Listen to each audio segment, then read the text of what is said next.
बदला, ये शब्द सुनते ही जहन में क्या आता है? शायद गुस्सा, हिंसा और फौरन लिया गया कोई एक्शन। लेकिन क्या हो अगर बदला सिर्फ एक जज्बाती फैसला ना हो, बल्कि एक कला हो, एक सोची समझी बारीकी से तैयार की गई रणनीति? आज हम एक ऐसी ही कहानी को समझने जा रहे हैं, जहां इंतकाम तलवार से नहीं बल्कि दिमाग से लिया गया था। कहते हैं, बदला एक ऐसी आग है जो या तो इंसान को जलाकर राख कर देती है या फिर उसे फौलाद बना देती है। और ये बात बिल्कुल सच है। ज्यादातर लोग बदले की आग में खुद ही जल जाते हैं, लेकिन कुछ लोग उस आग को इस्तेमाल करना सीख जाते हैं, उसे एक हथियार में बदल देते हैं। आज की हमारी कहानी एक ऐसे ही इंसान की है। तो चलिए इस कहानी की बिल्कुल शुरुआत में चलते हैं। हमारा पहला हिस्सा है बदले की आग, और ये उस एक घटना के बारे में है जिसने इस पूरी दास्तान को जन्म दिया। हर बड़ी कहानी की एक शुरुआत होती है, और विक्रम की कहानी किसी जंग के मैदान से नहीं बल्कि एक गहरे जख्म, एक अपमान से शुरू हुई। जरा उस मंजर की कल्पना कीजिए। एक नौजवान राजकुमार अपने पिता, जो अब एक हारे हुए राजा हैं, उनकी पगड़ी को जमीन पर विजेता राजा जोरावर के पैरों तले रौंदते हुए देख रहा है, और पीछे उसका महल, उसका घर धू धू कर जल रहा है। ये सिर्फ एक हार नहीं थी, नहीं, ये एक ऐसी याद थी जिसने उसके अंदर बदले की आग को पूरे 15 सालों तक जलाए रखा। अब ये स्लाइड कहानी के बिल्कुल सेंटर पॉइंट को पकड़ती है। गरम बदला बनाम ठंडा बदला। गरम बदला मतलब जो गुस्से और आवेग में लिया जाए, उसका नतीजा अक्सर खुद के लिए भी विनाशकारी होता है। लेकिन ठंडा बदला, जैसा कि हम देखेंगे, ये एक शतरंज के खेल की तरह है। यहाँ हथियार तलवार नहीं बल्कि दिमाग है, और लक्ष्य सिर्फ दुश्मन को मारना नहीं बल्कि उसके पूरे साम्राज्य को, उसकी पूरी विरासत को जड़ से उखाड़ फेंकना है। अच्छा, ठंडे बदले के लिए एक चीज की सबसे ज्यादा जरूरत होती है, और वो है धैर्य, सब्र। हमारे दूसरे हिस्से में हम यही देखेंगे कि कैसे विक्रम ने वक्त को ही अपना सबसे बड़ा और सबसे घातक हथियार बना लिया। 15 साल सुनने में ही कितना लंबा वक्त लगता है ना? ये सिर्फ एक नंबर नहीं है, ये उस जबरदस्त सब्र और फोकस को दिखाता है जो एक ऐसे इंतकाम के लिए जरूरी था। इन 15 सालों में विक्रम जैसे दुनिया की नजरों से गायब हो गया, लेकिन वो कहीं गया नहीं था, वो तो तैयारी कर रहा था। ये टाइमलाइन दिखाती है कि विक्रम सिर्फ इंतजार नहीं कर रहा था, अरे नहीं, वो तो एक बहुत बड़ी तैयारी कर रहा था। वो सीख रहा था, वो समझ रहा था, वो सही मौके की तलाश में था। देखिए, उसने अपने दुश्मन की सेना पर नहीं बल्कि उसकी कमजोरियों पर रिसर्च की।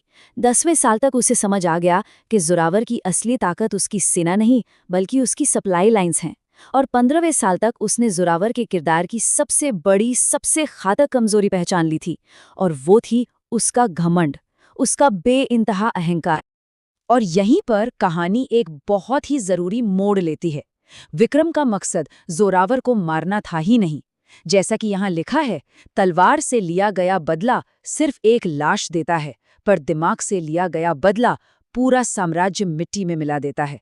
वो जोरावर को खत्म नहीं करना चाहता था, वो उसकी पहचान, उसके नाम और उसकी बनाई हर चीज को मिटा देना चाहता था। तो अब हम आते हैं विक्रम के प्लान के सबसे शानदार हिस्से पर, उसके एक्शन पर। ये कोई जंग नहीं थी, ये तो दिमाग का एक ऐसा खेल था, एक ऐसा जाल जो एक सेना के लिए नहीं बल्कि एक आदमी के अहंकार को फंसाने के लिए बिछाया गया था। चारा क्या था? कोई बहुत बड़ी चीज नहीं बल्कि एक बहुत ही सरल लेकिन शानदार चीज, एक खाली संदूक। एक बूढ़े अहंकारी राजा को तोहफे के तौर पर एक खाली संदूक भेजना, ये सीधी सीधी बेइज्जती थी। और जोरावर अपने घमंड में अंधा इसे कमजोरी की निशानी समझ बैठा। उसने विक्रम को बहुत हल्के में ले लिया, और बस विक्रम ठीक यही तो चाहता था। विक्रम की पूरी स्ट्रैटेजी को हम इन 3 आसान स्टेप्स में समझ सकते हैं। पहला, दुश्मन के अहंकार को उकसाओ। दूसरा, जंग का मैदान अपनी मर्जी का चुनो। और तीसरा और सबसे जीनियस स्टेप, दुश्मन की सबसे बड़ी ताकत को ही उसकी सबसे बड़ी कमजोरी बना दो। जोरावर की जो विशाल सेना और युद्ध के हाथी खुले मैदान में उसकी ताकत थे, वही विक्रम की चुनी हुई दलदली घाटी में एक बोझ बन गए। एक बार जोरावर की सेना उस दलदल में फंस गई तो समझिए कि मैदान की लड़ाई तो लगभग खत्म हो चुकी थी, लेकिन असली जंग तो अब शुरू होनी थी, दिमाग की जंग। हमारा अगला हिस्सा, हार से बड़ी सजा, इसी मनोवैज्ञानिक लड़ाई के बारे में है। युद्ध में मौत से बड़ा हथियार होता है डर, और विक्रम ये बात बहुत अच्छी तरह से जानता था। उसने जोरावर की सेना से आमने सामने की कोई लड़ाई नहीं की। नहीं, उसने रात के अंधेरे का फायदा उठाया और उसके तीरंदाजों ने पेड़ों के पीछे से चुपचाप हमले किए। नतीजा, चारों तरफ अफरा तफरी, भ्रम और एक ऐसा खौफ जिसने जोरावर की सेना को अंदर से ही तोड़कर रख दिया। और फिर सुबह की पहली किरण के साथ वो आखिरी पल आता है, आमना सामना। जोरावर हार चुका है, लेकिन अकड़ अभी भी बाकी है। वो अपनी तलवार निकालता है, शायद एक सम्मानजनक मौत की उम्मीद में। लेकिन विक्रम का इरादा तो उसे मारना था ही नहीं।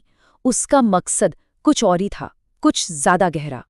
और एक ही झटके में विक्रम जोरावर का मुकुट जमीन पर गिरा देता है, ठीक उसी तरह जैसे जोरावर ने सालों पहले उसके पिता की पगड़ी गिराई थी।